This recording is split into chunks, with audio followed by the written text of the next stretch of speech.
करीब 4 बच्चे आपके स्कूल में अध्ययनरत हैं और फिलहाल में 3 बच्चे तो पढ़ ही रहे हैं। मैं आपसे ये कहना चाह रहा हूँ सर कि आज जो ये अभिभावक आपके समक्ष आए हैं, जिससे हो सकता है कि आपको थोड़ी तकलीफ भी महसूस हो रही होगी, लेकिन मैं आपको ये बताना चाह रहा हूँ सर कि जब से ये स्कूल लग रहा है तब से लगभग 20-25 साल मेरे ख्याल से यहाँ स्कूल को लगते लगते हो गए होंगे। आज दिन तक आपने जो भी कहा, आपने कहा इस स्कूल की ड्रेस यहाँ से ले लीजिए, हमने ली है। आपने कहा कि ये फलाना कोर्स और फलाने राइटर की बुक इस दुकान से मिलेगी, हमने ले ली। आपने कहा कि ये शूज़ यहीं से मिलेंगे क्योंकि वो वहीं से मिलेंगे, हमने ले ली सर। क्यों ले ली? क्या हम मूर्ख हैं? हमें समझ में नहीं आता? कुछ भी आता है सर, लेकिन हमने इसलिए ले ली क्योंकि हमारे जो बच्चे हैं ना सर, उनके लिए हम कंप्रोमाइज़ कर रहे हैं। हम जानते हैं कि स्कूल के कई अन्य खर्च भी ऐसे हैं जो उनके माध्यम से निकलते होंगे, उसलिए सर हमने कंप्रोमाइज़ भी किया।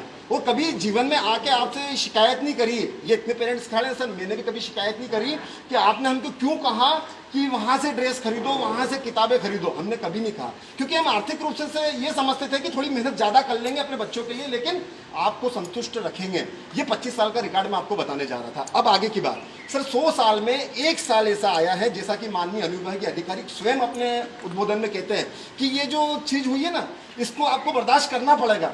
हम पूछते हैं कि क्यों, तो वो कहते हैं कि 100 साल में एक वर्ष ऐसा आया है जिसमें सबको कंप्रोमाइज़ करना पड़ेगा और ये आर्थिक संकट है। सर मेरी खुद की दुकान 3 महीने बंद रही है सर, 4 वर्कर काम करते हैं सर। मैंने उनकी तनख्वाह अपने बेस से दी है सर, मैंने मेरे खुद के बेस से उनकी 4 महीने की तनख्वाह चुकाई है। मेरे यहाँ भी कस्टमर हैं सर, मैंने किसी कस्टमर को रेट बढ़ा के उनसे वसूली नहीं की है। तो मेरा ये निवेदन है आपसे कि अब जब संकट खड़ा हुआ है, आपके जो शिक्षक लोग आपसे जुड़े हुए हैं, आपके लिए सबसे मुख्य समस्या है उनकी सैलरी। तो उनको चुकाने के लिए अब आपको भी कुछ, जब इतने वर्षों आपने हमसे ही कमाया है, 100 साल में एक बार ये ऐसा वर्ष आता है, तो सर 50% सैलरी आप अपने बूते से उनकी निपटाइए और उनसे भी आग्रह कीजिए कि भाई ये 100 वर्ष में ऐसा आया है तो आप अपनी 50% सैलरी को रोकिए और उनको अपने बूते से उसको निपटाइए। पहली तो हमारी ये रिक्वेस्ट है।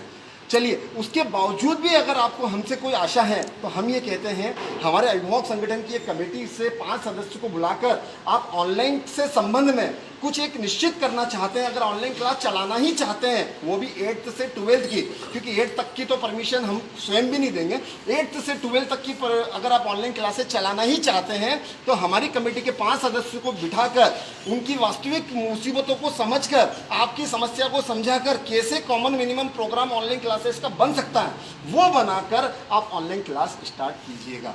दूसरी चीज, सभी स्कूल, जैसा कि आप भी बाकायदा सोशल मीडिया पे पढ़ रहे हैं, कई स्कूलों ने 50% फीस माफ़ कर दी, कई ने 80% फीस माफ़ कर दी। पहली बात तो ये माफ़ी शब्द तो होने ही नहीं चाहिए सर। जो सुविधा है हम ले ही नहीं रहे हैं। मेरा बच्चा सर ऑनलाइन क्लास नहीं पढ़ रहा है, मैं आपको फिर याद करा दूँ। जो सुविधा हमने ली ही नहीं, जो वस्तु मैंने खरीदी ही नहीं, उसका भी शुल्क हम आपको दें। अगर आप उसका भी शुल्क हमसे लेना चाहते हैं सर, तो ये पहली बात तो कतई बर्दाश्त ही नहीं है। लेकिन फिर भी क्योंकि हमारे यहाँ से संबंध है, इस स्कूलों से हमारे पुराने संबंध है, तो सर इसमें कुछ ऐसा रास्ता आप निकालिए जिससे कि आर्थिक संकट से हम सब भी निकल सकें और हम किसी पे बोझ नहीं आए। और एक महत्वपूर्ण बात बोल के सर मैं मेरी बात को समाप्त कर रहा हूँ। जैसा कि ऑल इंडिया में सभी तरफ ये मांग उठ चुकी है, कई राज्यों से जन अपील दायर कर चुकी है और सारी अपीलें जबलपुर हाईकोर्ट माननीय में वहाँ पे लंबित है। अभी सर फीस को लेके अंतरिम आदेश आया है, ठीक है सर, उसे आप अंतिम आदेश समझ बैठे हैं। अभी सिर्फ अंतरिम आदेश आया है, अंतिम आदेश नहीं आया है। और उन्होंने स्पष्ट अपने शब्दों में कहा है कि आप ट्यूशन फीस वो भी 22 मार्च के पहले की ले सकते हैं।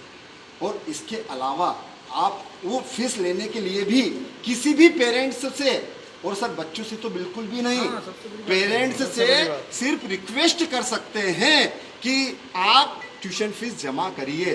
अब ये डिपेंड करता है कि अगर उसकी आर्थिक संकट नहीं है या वो भर सकता है तो वो भरेगा। आप सर दबाव नहीं बना सकते हैं। आप लगातार मैसेज कर रहे हैं, आप लगातार मैसेज बना रहे हैं। तीसरी चीज, मैसेज बनाते और आप ये कहते कि फीस जमा करी है तो समझ में भी आती है। आपने क्या कहा है सर पता है? आपने ये कहा है कि हम आपको एग्जाम में तब बिठाएंगे जब आप फीस भरेंगे।